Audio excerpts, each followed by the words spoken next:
It's the biggest Iranian transfer this summer. Mehdi Taremi to Inter Milan. Was this the right or wrong transfer, and what are my thoughts? Similarly to the Azmoun to Sevilla video, which if you guys haven't watched it, make sure to go check out that video next after you finish this one. I'll give you all my pros and cons and just general thoughts in today's video. But one thing I will say, unlike with Azmoun's transfer, I do think there will be way more cons to pros, but you all see why I think that. This transfer was confirmed ages ago, around January, by Fabrizio Romano, that Mehdi will be joining Inter on a free transfer, and it's about a 2-year contract. The club has officially announced him as a new signing across their social medias, but his official unveiling to the fans will be on July 20th, which funnily enough is on my birthday. Coincidence? I don't think so. By the way, total side note, I'm thinking about doing a birthday Q&A, and I swear I didn't steal this idea from Jack on Deadball TV. So let me know in the comments down below if you guys want to see that type of video come out next week. Let's first get started talking about the good stuff. So the pros. What do I think are the positives in this transfer for Mehdi Taremi? I think there's only really one big main pro with this transfer, that he's joining a very high level club, a very historic club in Inter Milan, who are current Serie A champions. Especially for a player that's in his 30s to get this type of move, that's a huge thing not only for himself but for Iranian football. He's gonna gain a lot more exposure playing for this club compared to playing at Porto, because there's a lot more eyes watching Serie A than the Portuguese league. But that's about it for the pros. I know you all might be surprised or not surprised about that, because I can't really think of any more positives for this transfer, because in my eyes, I think there's a whole bunch of cons. If you've all been a long time subscriber on the channel or just watching my videos for the first time, which if you are, welcome. I've talked about this many times, pre-2022 World Cup, post-2022 World Cup, my stance with the Mehdi Taremi transfer sagas. Was he gonna join AC Milan? Was he gonna join Tottenham?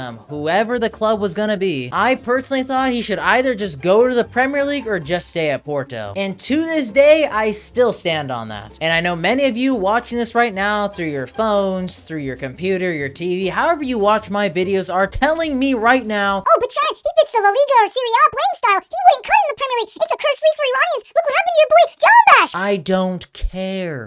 Yes, my raging hate for Brighton still burns to this day for what they did to Jahan Bash, but for me, any other move outside of joining a Premier League club was a lateral move for Mehdi Taremi. This was his big transfer opportunity to join whatever club basically that he wanted, because there were so many clubs that were maybe a little bit interested, very much interested, whatever it may be. He had the whole lay of the land to see which club he should join. And I know for a fact there surely was at least one Premier League club that was seriously interested in him. And I don't think he's gonna get that type of opportunity again, where there's so many clubs that were interested in him and he had options to pick from. For me, I just want to see an Iranian succeed in the Premier League, and I truly believe that Mehdi Taremi could have been that guy. With the right move to the right Premier League club, regardless if they're playing in European competition, he could have succeeded. And maybe that would have sparked more Premier League clubs to be interested in Iranian footballers, similar to when Mehdi joined Rio Ave in the Portuguese league, was successful, moved to Porto, was successful there. So many Portuguese clubs were scoping the globe for Iranian footballers, and it began this whole trend for various Portuguese clubs, because they saw, okay, an Iranian footballer can be good in Portugal. Let's now make sure to keep an eye out on Iranian footballers. They were on their radar. With a player, for example, like Saman Qudus. He plays for Brentford, granted, not regularly, but when he comes and plays for the Iranian national team, you can see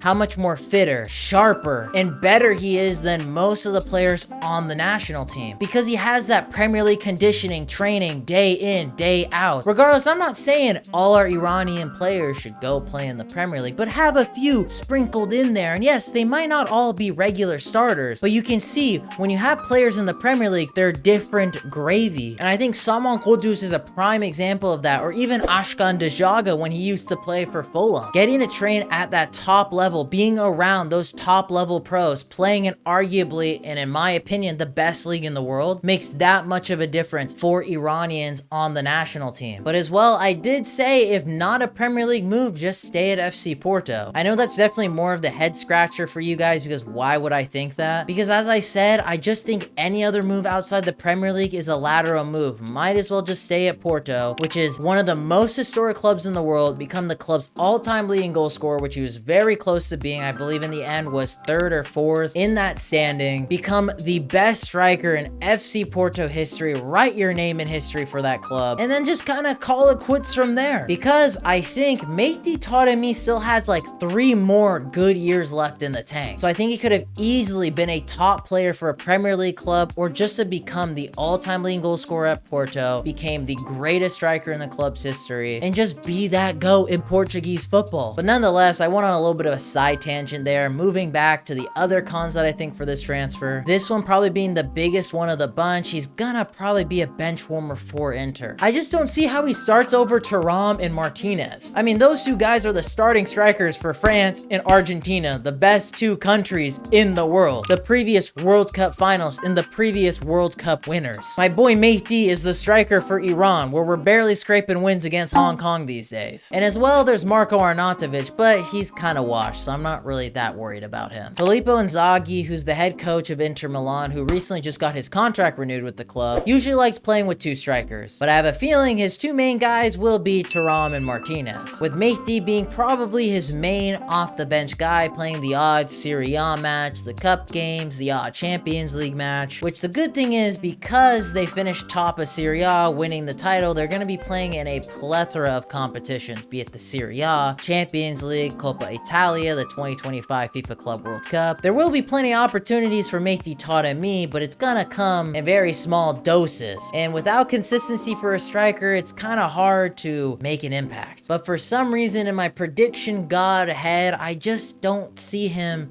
starting many games and mainly riding the bench, which I'm really worried will hurt his confidence, which will translate to bad performances for the national team, and I can't really take any more bad Iranian national team performances leading up to the 2026 World Cup. My heart can't take that. There is that like 20% of me that can see things working out for Mehdi Taremi in this transfer, because as I said, I think he's got 3 really good years left in the tank, because he started playing at a high level very late, and we've seen with those players that are late bloomers, they kind of have a different time frame on when their legs give out in the sport, compared to players like Rashford or Wayne Rooney, who start off really young, burn out a lot sooner compared to most players. But regardless, I just see there being a higher chance of things not really panning out so well than it actually panning out well. And the problem I have with this transfer is, if things don't work out here at Inter Milan, similarly to what I said about Azmoun, if things don't work out in Sevilla, I do think it might be GG's for Mehdi playing in Europe. No! Because he has such a small sample size of just being successful in the Portuguese league, then finally making that big jump, and he's already 30. And if he doesn't succeed at Inter, I just don't see many clubs outside of just Portuguese clubs wanting him back. So now that we've spoken about the pros, which were not that many, and the cons, which is the overlying arching topic in today's video, what am I most worried about? In my opinion, Mehdi hasn't quite been Mehdi since the 2022-23 season, when he won the Golden Boot and nearly grabbed Porto by the scruff of the neck and almost won him the league title. Because of all those transfer rumors, is he gonna go to Manchester United? Is he gonna go to Tottenham? Was about to join AC Milan before they shafted him, and all my homies hate AC Milan. You can tell this whole transfer saga really affected his performances at Porto and for the national team at the Asian Cup. Because last season, he was pretty mid for Porto, and he was not that good for Iran in the Asian Cup. Honestly, we played better without him. And the problem I have is, can he get back on the horse of being that goal scoring machine like he was just over a year ago? Because once you fall off the horse, it can be tough to get back on it. I'm confident Mehdi can get back on it to a certain degree, but if he doesn't lock in, it could be some trouble, because he has such stiff competition at Inter. There isn't really much